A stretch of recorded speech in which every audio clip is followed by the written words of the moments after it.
Forward to 10-2 and Godslayer coming up. Godslayer has already made the statement that he's going to play Lavaloon the entire way through. 10-2, we already saw last week, is a really, really capable Expo player, so I'm really excited to see how Godslayer... Having glaring weakness to it, and here we go. McHugh opens with an Elixir Collector. That means you've got to go in and push. You cannot let people just get away with Collectors. Yep. Those 3 skeletons are murdering every graveyard skeleton. The skeletons were spawning in an unfortunate position for Oxalate right there. And CMC skeletons were able to defend that graveyard almost perfectly, or as perfect as you can get. Yeah, but hey, buddy, 1 for 5 Elixir trades, that's good work if you can get it. Yeah, that is fantastic. Now CMC has 2 pumps on the field. Another good opening. Ops 2 instead Poison, instead of pushing on the already weak side, is going for the Poison on the bigger side. Arguably, I think you could have poisoned the weaker Elixir Collector. You're not going to get as many pumps off, but you are at least keeping all your damage on the same side.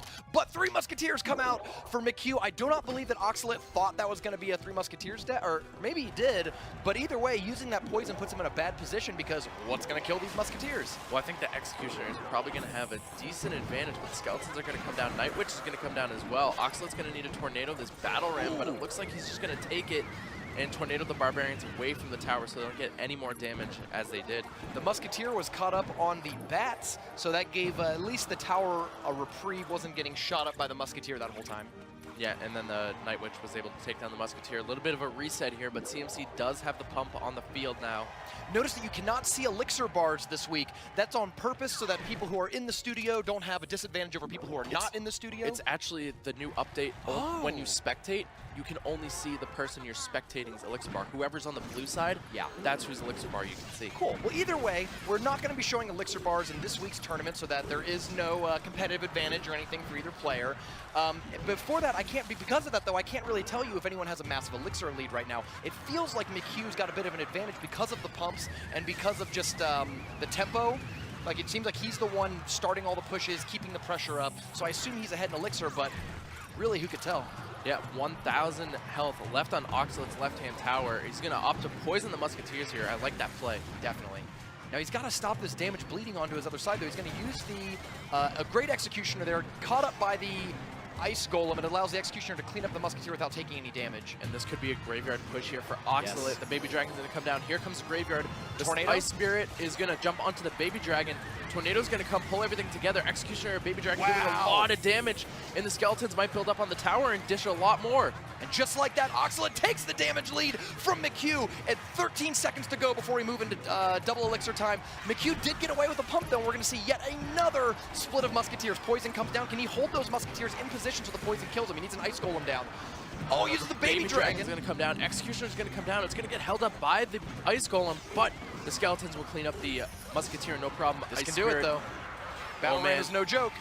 Ice Golem is going to come down. Oh, the Battle Ram is going to connect to the tower. The Executioner's rolling down the right-hand lane. It's going to clean up the Night Witch, but the tower is locked on. He's using he's pulling them all together. Oh, I guess okay. It's being held in place by the Night Witch, tornadoes them all together, but the Baby Dragon gets cleaned up, and now those 2 Musketeers are following the Battle Ram. This might be the moment where McHugh pulls the game out. The Zap is going to come down. The Battle Ram is going to connect. The Barbarian is going to swing, and CMC takes the game. He was able to get the Elixir advantage with that pump and just kept the pressure up on Oxalate. You can see both of their clan logos in the shot. You've got Nova on one side, the big H of Hammers Esports on the other. Oxalate gives a little bit of an exhaustive sigh. I think he knew he was so close to winning that game. It was in his hands, but the really... We'll see the game-winning replay right here where he does tornado the Musketeers, and we see right here the Ice Golem explodes, and then the 2 Musketeers lock on. Actually, it looks like all 3 turn over. The goal there is, of course, we saw this happen a couple times. You want to put the Poison down and then use Ice Golem to hold those Musketeers in place. A full-length Poison will kill a Musketeer. You just have to game them, because McHugh had an Elixir Collector last game, and I feel like in any game with an Elixir Collector, the game becomes about the Elixir Collector. Can you counter it? Can you punish it when it's played? And if you can't, like Oxalate struggled in last game, the Elixir advantage will just take over. McHugh has switched now to more of a chip cycle control deck. It's minor Poison, but with minor 2.9. Wow, oh, it's a 2. Oh, you're right, it is that deck. That's a very popular ladder deck. Yep, that he's bringing here into this tournament gameplay. On the other hand, we've got Oxalate playing Giant Beatdown, not Giant Poison, Giant Lightning with a Miner and a Night Witch. Yeah, interesting that usually a Giant Miner combination is used in a Giant Miner double minion deck where they have minions and minion horde.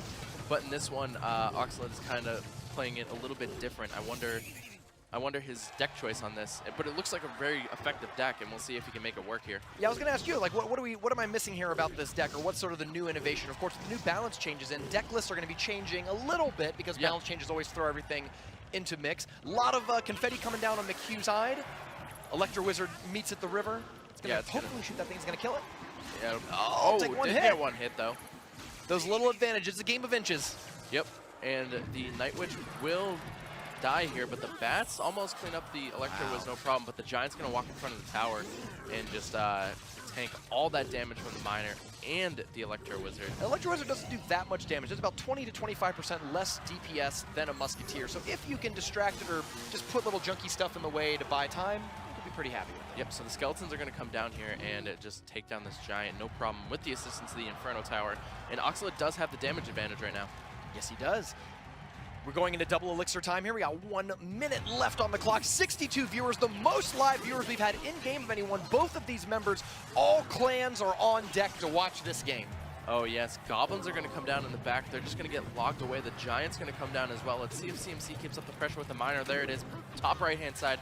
Mega Minion's going to come down on top of it. Giant's going to Giant's going to aggro the Electro Wizard, and Night Witch is going to come down behind it and clean up that Electro Wizard, no problem. Bats will clean up the Knight.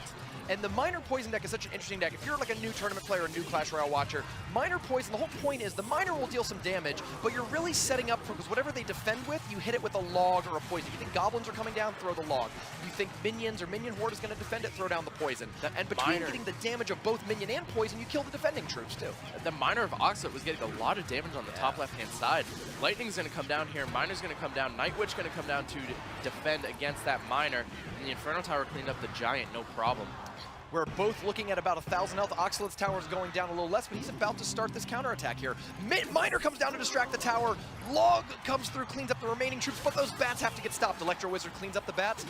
You are right. A lot of damage coming down from Oxalate's tower. Now we're going to see another poison here.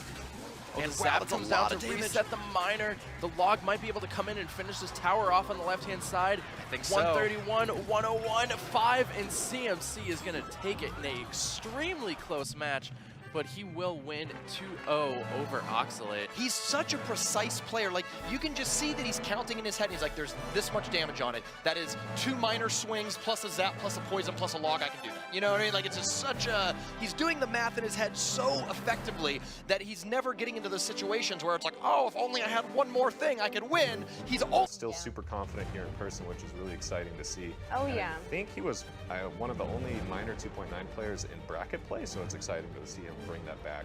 Other than B-Rad. Oh. But man, I mean, They qualified. True. The players' names, you should probably write them down, memorize them. You're going to see quite a lot of them throughout this week and next week as well.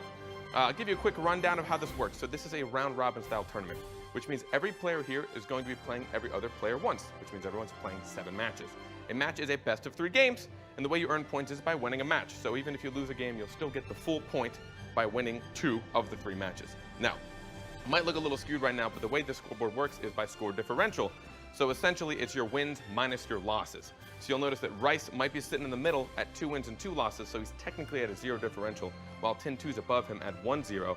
And just to explain the color coding at the top, if you do end this round robin in the top 2, you get preferential seeding going into our finals. And if you end bottom 2, you're out, you're done, you're